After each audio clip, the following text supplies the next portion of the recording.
Another day, another vlog, and for today's video, may bago tayong pag-uusapan na loan application, which is, itong bagong loan application na to guys, is nagpapakitang gilas kaagad. As you can see here guys, meron daw silang installment na 4 period, which is 8,000 po yung pinakang first offer nila. As you can see here, sabi nila, clear, transparent fees, no surprises, no hidden charges daw sila. So, ang pangalan nga pala ng bagong loan application na to ay si BPERA. So, under po siya guys ng Daliwal Micro Business Lending Corporation. So, as of now, meron po siyang 156 ratings at 4.9 stars. At you can borrow up to 60,000 pesos with flexible terms tailored to your needs. So, let's see guys kung anong meron dito sa bagong loan application na si BPERA. Okay kaya to guys? Instant approve kaya? Auto disburse? Walang kaltas? At no hidden charges kaya? Yan yung malalaman natin dito sa vlog natin. But before that, if ever na hindi ka pa po nakasubscribe, just click the subscribe button and turn on the notification bell para updated ka lagi sa aking mga latest uploads, which is every video po na ina-upload ko, kumukuha po ako ng dalawang lucky winners. And for today's winners nga po, ayan, i-announce ko na po yung unang lucky winner natin. Ayan, congratulations po sa'yo kaagad. Claim mo na po yung prize mo sa aking Gmail account. And malapit na naman guys ang last Monday of the month. Kaya ano bang inaantay nyo dyan guys? Stay connected, stay active. Don't forget to like this video.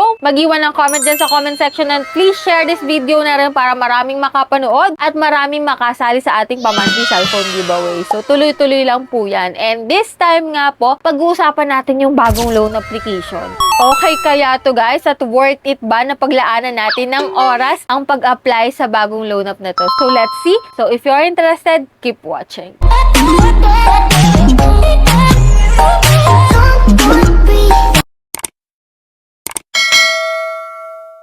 Bago tayo mag-start guys, i-clear ko muna na hindi tayo agent at hindi tayo promoter ng loan application na to. So sa vlog natin, hindi ko kayo pinupush na utangan to kaagad without knowing kung magkano yung interest niya, kung magkano yung marireceive nyo na lang. Kaya dito guys, puntahan na natin si BPERA. So si BPERA nga pala ay hindi po available sa Google Play Store. Kaya kung ikaw ay nagbabalak na hanapin siya sa Play Store, wala po siya doon. Nasa App Store po ito, no? So anyways, share ko lang sa inyo yung journey ng pag-apply ko dito kay BPERA para malaman nyo kung magkano ba pwedeng ipautang niya bilang first timer na magta-try sa kanyang application. So, nung dinownload ko yung kanyang application, ito nga po, meron po siyang 60,000 pesos loan amount na merong loan term na 121 days at interest rate na 0.05% per day. So, i-click ko po dito yung apply now and dito guys, syempre, para makapag-register ka at makapasok ka sa kanilang system, need mong mag-register using your active mobile number. And then, i-verify mo po yun using your SMS code na isi-send do sa number mo. Then, click natin yung login. And after nun, guys, ito po yung mga available ID dito, guys. So, i-click mo lang po yung available ID na meron ka. And then, after nun, guys, meron po silang face verification. And after nun, mag-fill up ka na po dito ng iyong basic identity information. So, next po is job information. And then, dito, guys, sa urgent contact person, need nila ng 5 contact numbers. Kaya, siguraduhin mo kung sino yung 5 ilalagay mo at dapat alam nila yan kasi maaari po nila yung tawagan or i-text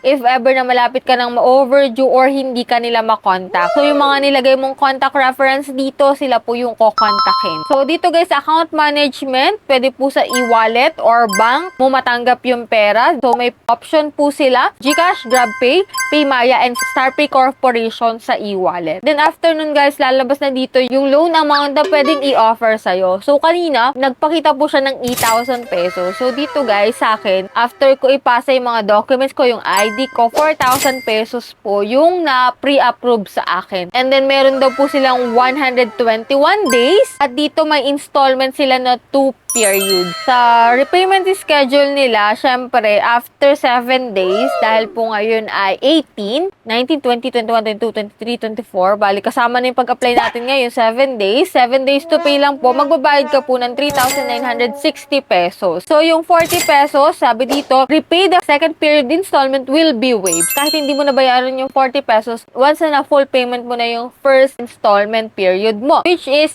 3,960 pesos. So dito guys, may upfront service fee sila na 1,520 if ever na 4,000 yung kukunin mo. So kung ililess natin guys yung 4,000 pesos sa 1,520 na upfront service fee nila, which is pumapatak po na maaari nating ma-receive na lang sa 4,000 pesos is 2,480 na lang. So let me know your opinion kung okay para sa inyo yung upfront service fee na 1,520 within just 7 days. Kasi after 7 days, magbayad ka na po kaagad ng 3,960 pesos kahit ang nakuha mo lang is 2,480 pesos. So dito guys, tinry ko pa rin naman siyang applyan kasi tinatry ko talaga kung pwede akong ma-approve dito, no? So nung binalkan ko po yung kanyang application, which is ito nga si Bpera, so review failed po yung aking 4,000 pesos. Pero dito guys, pwede po akong mag-apply kay PeraSnap. So, bali, connected sila, si Bpera at si PeraSnap. 2,000 pesos naman. So, kung i-check natin guys yung 2,000 pesos nila, so, click ko dito guys yung apply now. Yan, siya installment din 2 periods. Pero after 7 days, magbabayad ka na ng 1,980 pesos. And may upfront service po sila na 760 pesos.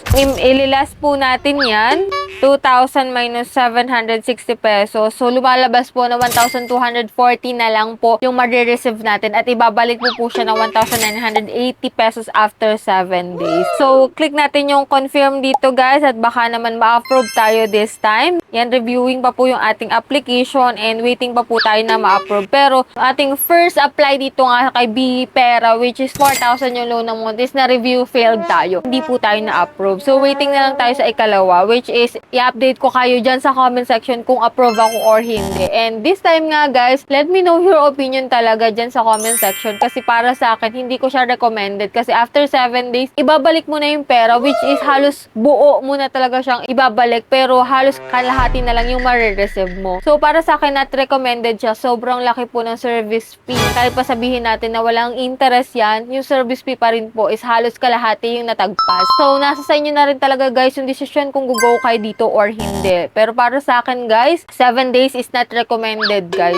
Anong inaasahan natin pera sa 7 days, no? Kaya nga tayo nangutang para magamit natin yung pera na may reasonable interest talaga. Hindi yung agad-agad is magpipay ka na. So, bago tayo magtapos guys, syempre i-announce ko po muna yung 7 lucky winners natin for today's video. Ayan, congratulations sa'yo kaagad. Claim mo na yung prize mo sa aking Gmail account. And for those na hindi pa nanalo, stay connected, stay active. Marami pa po tayong susunod na mga videos na i-upload. Kaya tuloy-tuloy pa rin po yan. Kaya sa mga hindi pa dyan nakasubscribe, just click the subscribe button, turn on the notification bell, and be updated lagi sa ating mga latest upload. So, bye-bye na muna for now guys. So, see you on my next video.